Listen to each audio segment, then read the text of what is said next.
पुराण के अंतर्गत आने वाली कथा से हम भगवती के प्रकट की चर्चा श्रवण करते हैं। एक राक्षस हुआ महिषासुर। देखो भगवान आते कब, जब जब इस पृथ्वी पर धर्म हट जाता, अधर्म बढ़ जाता है। अधर्म के बढ़ने से जब अत्याचार पापाचार बढ़ जाता है, तब तब उस अत्याचार को मिटाने के लिए परमात्मा किसी न किसी रूप में अवतार लेते हैं। कभी भगवान राम बनकर आते तो कभी कृष्ण बनकर के आते, तो कभी चामुंडा बनकर आते, तो कभी अंबा बनकर के आते हैं। माँ के अनेक रूप, माता अष्टभुजाओं वाली, करुणा बरसाने वाली जगदम्बेश्वरी माँ अंबा महिषासुर मर्दिनी बनी। और प्रकट कैसे हुई? दो भाई थे, रंभ और करम।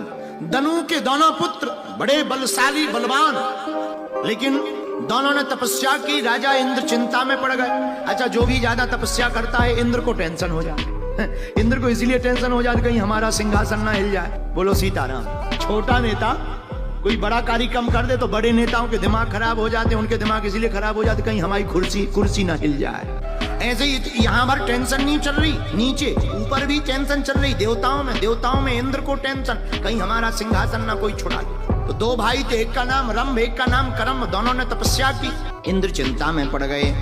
एक दिन इंद्र ने ग्राह का रूप धारण करके करम का पैर पकड़ा, मार डाला।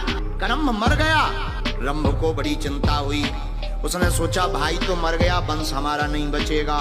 रंभ ने भगवान ब्रह्मा की तपस्या की। ब्रह्मा जी प्रकट भय, वरदान मांगो। रंभ बोला महाराज हमारे कोई बच्चा ही नहीं है आगे पीछे, अब तो बेटा हो जाए, बेटा होने का आशीर्वाद दे दो। और जितने भी लफड़े किए सब ब्रह्मा जी ने किए। जितने वरदान, आप पुराण पढ़ो, रामायण पढ़ो, जितने वरदान देंगे सब उल्टे सीधे वरदान ब्रह्मा जी देते हैं। अच्छा देखो, वरदान देने वाले ब्रह्मा जी है, लेकिन ब्रह्मा जी उसको वरदान देते हैं जो तपस्या करता है, फल करता है, उसी कर्म के हिसाब से उसका भाग्य बना देते हैं। लेकिन एक और देवता है जिनका नाम शंकर जी। शंकर जी ऐसे हैं जो भाग्य में ना हो वो भी ले जाओ। दोनों देवताओं में अलग है। ब्रह्मा जी वही देते जो कर्म होता है। शंकर जी क्या देते हैं? शंकर जी कहते तुम्हारे भाग्य में कुछ भी नहीं है, नो प्रॉब्लम, बेलपत्री चढ़ाओ, हर हर भोले महादेव, एक बाल्टी और ले। बोलो सीताराम। कुछ नहीं तो शंकर जी के पास चले जाओ। जो भाग्य में है वो ब्रह्मा जी की कृपा से मिलेगा, जो भाग्य में नहीं है वो हमारे भोले बाबा की कृपा से मिलेगा। क्यों?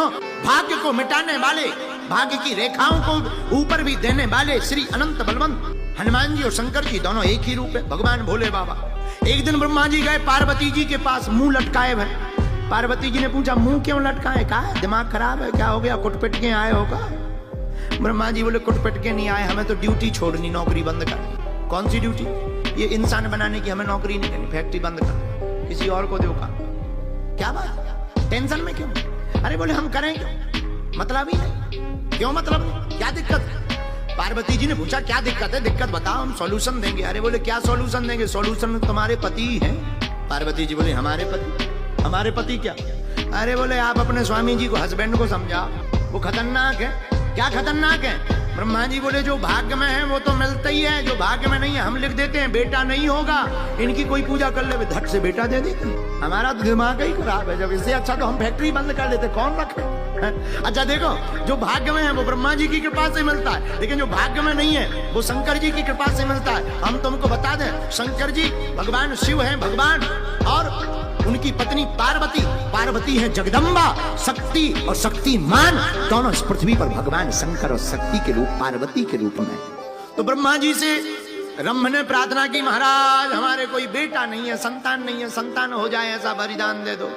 ब्रह्मा जी बोले संतान नहीं है जो तो ठीक है, लोगाई है भाई, संतान होगी कहाँ? तब दो लोग होंगे, पति पत्नी। तुम तो अकेले हो क्या? तुम्हारे ही पेट में बच्चा डाल दे? रंभ बोला नहीं महाराज। ब्रह्मा जी बोले फिर तुम्हारा दिमाग खराब है क्या? रंभ बोला क्यों? बोले जब लोगाई है नहीं, संतान मांग रहे। रंभ ने कहा ब्रह्मा जी से महाराज हमने तपस्या की, बेटा हो जाए, आशीर्वाद दो। ब्रह्मा जी बोले आशीर्वाद तो तब फलीभूत होगा जब तुम्हारे विवाह हो। बोले उसकी टेंशन ना लो, किराए से ले लेंगे, आप तो आशीर्वाद दो। ब्रह्मा जी ने कहा कि जाओ आशीर्वाद। अरे रुको रुको, ऐसा आशीर्वाद नहीं, ऐसा बेटा होना चाहिए दुनिया में किसी से जीता ना सके, जीता जा ना सके, कोई विजय प्राप्त ना कर पाए। ब्रह्मा जी ने आशीर्वाद दिया। रंभ वापस आया, एक जगह पानी में बैठी हुई महिषी को देखा। महिषी जानते हो, भैंस, भैंस को देखा। रंभ ने महिषी को देखा, इसका दिमाग खराब हो गया, राक्षस तो था ही, भैंस के ऊपर आसक्त हो गया। महसी के ऊपर इसका प्रेम आसक्त हो गया, संसर्ग किया और वह महसी गर्भवती हो गई। महसी गर्भवती हुई, तत्पश्चात ये रंभ उस महसी को लेकर के पाताल लोक चला गया। पाताल लोक में महसों ने आक्रमण कर दिया। ये महसी को लेकर के रंभ भागा, यक्षों के पास गया, यक्षों ने रक्षा की, रंभ तो मर गया, महसी बच गई।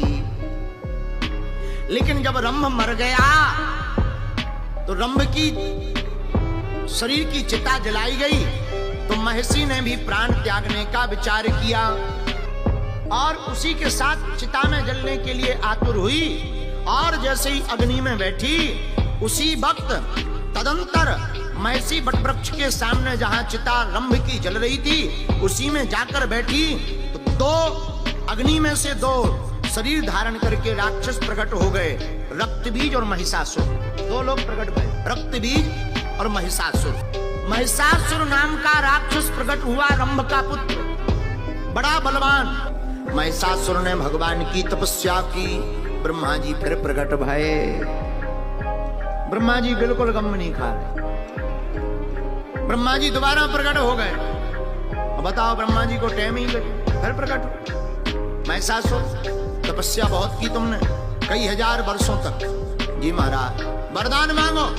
महिषासुर बोला, वरदान देना ही है तो अमरत्व दो, अमर हो जाए। ब्रह्मा जी बोले, तुम्हें क्या अमर कर दे, हम खुद अमर नहीं है, हमारी गिनती फिक्स है, हमारा भी एक दिन बायोडाटा कटना है, और तुम कह रहे अमर होने का वरदान दे दो, हम भी अमर नहीं है। ठीक है महाराज, तो और कोई वरदान मांगो।